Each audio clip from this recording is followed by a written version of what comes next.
Tiap hari tuh gue selalu nyetok telur, cuman nggak melulu gue ceplos sama gue dadar ya. Kayak sekarang nih, gue pengen sambelin atau balado sih namanya. Tapi sebelum itu gue mau ngoseng toge dulu, karena emang gue nggak mau ngotor-ngotorin penggorengan lah. Lagi baru enakan badan, jadi gue nggak mau cucian piring terlalu banyak. Udah kan kayak gitu aja, pokoknya toge asal mendidih aja airnya udah. Terus juga nih telur gue cuman gue rebus doang. Nah terus nih masih ada stok ikan kembung 2 biji lah, lumayan lah buat tambah-tambahan balado ya kan. Sebelumnya ikannya udah gue bersihin, gue buang insangnya, pokoknya gue udah marinasin pakai jeruk nipis doang. Nah ini lanjut baladonya, sambalannya kayak biasa aja, gue tinggal tambahin seasoning.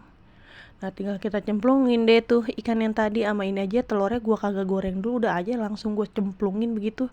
Kagak nyampe berapa menit gue langsung cemplungin lagi dah tuh kembang kemangi apa daun kemangi. Udah jadi kayak gitu aja, udah tuh doyan banget.